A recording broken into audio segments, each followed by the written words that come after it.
বিসমিল্লাহির রহমানির রহিম। আসসালামু আলাইকুম। কেমন আছেন বন্ধুরা? আশা করি যে যেখানে আছেন সবাই অনেক ভালো আছেন। আলহামদুলিল্লাহ আমি অনেক ভালো আছি। আজকে একটা নতুন রেসিপি নিয়ে চলে আসলাম।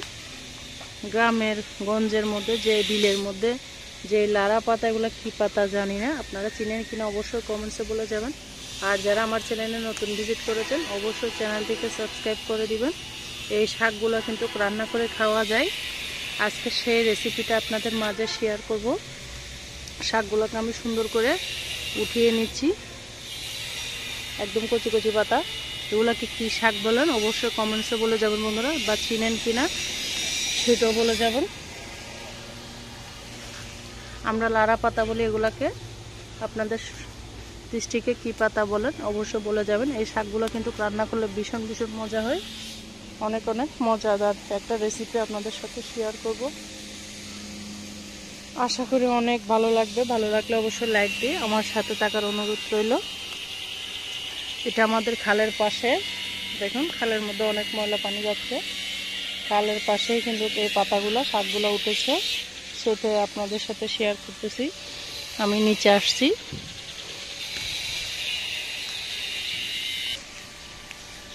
একদম সুন্দর পিওর পাতাগুলো দেখতে পারতেছেন বন্ধুরা। লতা পাতা দিয়ে রান্না করলে কিন্তু খেতে দারুণ লাগে। এগুলোর মধ্যে ফুলও আছে, হয়তো দেখিয়ে বুঝতে পারতেছেন। সুন্দর করে ফুল উঠেছে। আমি শাকগুলো সুন্দর করে নিয়ে নিচ্ছি।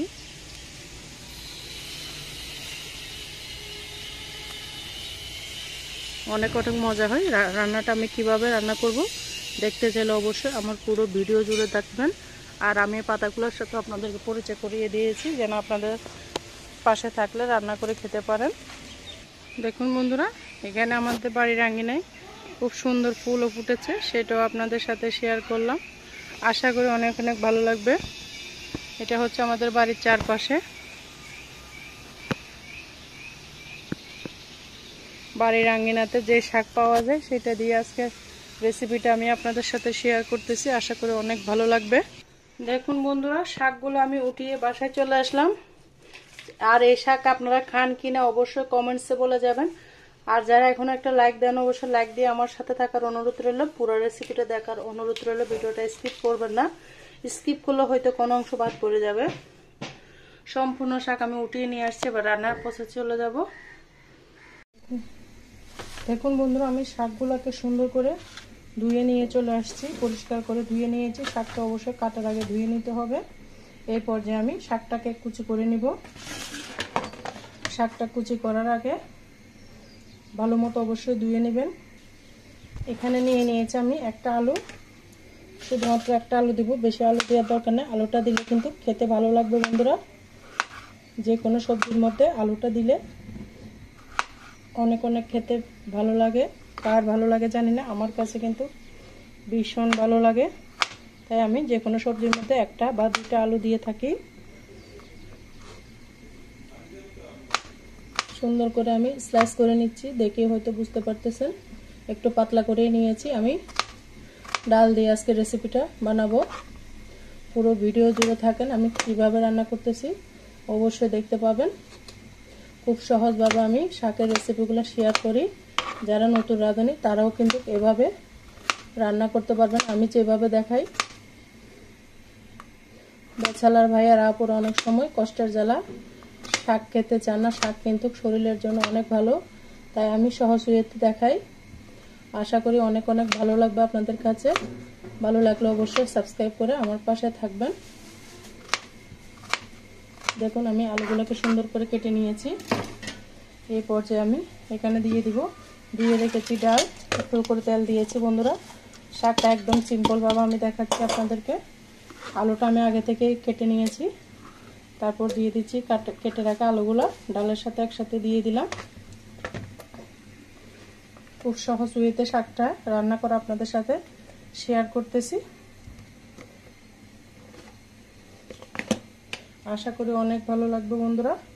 দিয়ে দিচ্ছি হলুদ,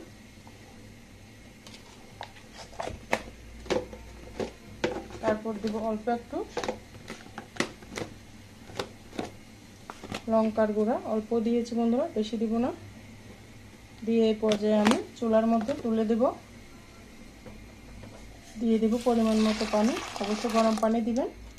দিয়ে আমি একটা চুলার মধ্যে সিদ্ধ করে নেব, তারপর শাকটাকে কেটে নেব। ডালটা আমার 2 মিনিটে সিদ্ধ হয়ে যাবে বন্ধুরা, যেহেতু আমি আগে থেকেই কেটে রেখেছি। ডালটা আমি আগে থেকে ভিজিয়ে রেখেছি, সেজন্য আমার শর্টকাটে হয়ে যাবে। এই পর্যায়ে আমি শাকগুলোকে সুন্দর করে কুচি করে নেব। অনেক অনেক মজা বাড়ির আঙ্গিনায়, কিন্তু এখানে যারা গ্রামে থাকে তারা অবশ্যই এই শাকটা পাবে। বাড়ির আঙ্গিনায় কিন্তু এই শাকটা এমনি এমনি উঠে, কোনো কিচ্ছু লাগবে না, আপনি তুলে সুন্দর করে যেটা দিয়ে পছন্দ করেন ওটা দিয়ে খাই ফেলবেন। আমার মতে আমি ডাল দিয়ে বেশি ভালো লাগে। ডাল দিয়ে যে কোনো ডাল দিয়ে রান্না করলে বিশেষ করে বেশি মজা হয় মাছ থেকে। আপনারা যেভাবে পছন্দ করেন ওইভাবে রান্নবেন। আমি ডাল দিয়ে রান্না করে আপনাদের সাথে শেয়ার করতেছি। একদম কুচি কুচি করে কেটে নিচ্ছি, হয়তো দেখেই বুঝতে পারতেছেন। দেখুন বন্ধুরা, সমস্ত শাক আমি কেটে নিয়ে চলে আসছি সুন্দর করে। অফ ক্যামেরা আমি কেটে নিয়েছি, আপনাদের সাথে শেয়ার করি না। রান্না করবো এগুলো কিন্তু অনেকগুলো হয়ে যাবে। এই পর্যায়ে আমি চুলার মধ্যে চলে যাচ্ছি। ডালটা সিদ্ধ হয়ে গিয়েছে আমার। দেখুন বন্ধুরা, ডালটা আমার ফুটে উঠেছে। একটু সিদ্ধ হতে সময় লাগবে, এখনো গলে নাই, দেখে হয়তো বুঝতে পারতেছেন। আর একটু সিদ্ধ হওয়া লাগবে। অফ ক্যামেরায় আমি ডালটাকে সিদ্ধ করে নিচ্ছি। এই পর্যায়ে দিয়ে দেব কয়েকটা কাঁচামরিচ।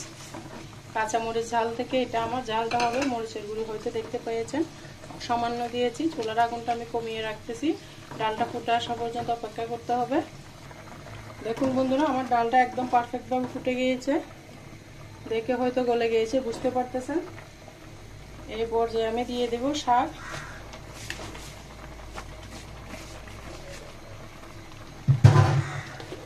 তারপর দেব সামান্য পরিমাণ চিনি, লাল চিনিটা আমি দিয়ে দিচ্ছি। চিনিটা দিলে শাকে যে একটা তিতো ভাব থাকে বা কালারটা নষ্ট হবে না। চিনিটা অবশ্যই দিবেন শাকের মধ্যে, তাহলে শাকের কালারটা একদম পারফেক্ট থাকবে। তারপর দিয়ে দিব স্বাদ মতো লবণ। লবণটা আমি ডালটা ফুটে যাওয়ার পরে দিই বন্ধুরা। আমি সবসময় যে কোনো ভিডিওতে বলি, ডাল রান্না করার সময় অবশ্যই আগে দেবেন না। আগে দিলে আপনার অনেক টাইম লাগবে ডালটা সিদ্ধ হতে, সেই জন্য চেষ্টা করবেন লবণটা রান্নার শেষে দেওয়ার জন্য। ডাল রান্নার ক্ষেত্রে এভাবে রান্না করলে যে কোনো শাক আপনার পারফেক্ট হবে। চিনিটা দেওয়ার কারণে শাকের মধ্যে কিন্তু অনেক সময় তিতকুড়ি ভাব লাগে, এরকম দিলে আর লাগবে না। আর যারা বন্ধুরা এতক্ষণ পর্যন্ত আমার ভিডিও জুড়ে ছিল, এখনো পর্যন্ত একটা লাইক দিতে ভুলে গেছি, অবশ্যই একটা লাইক দিয়ে আমার সাথে থাকার অনুরোধ রইল।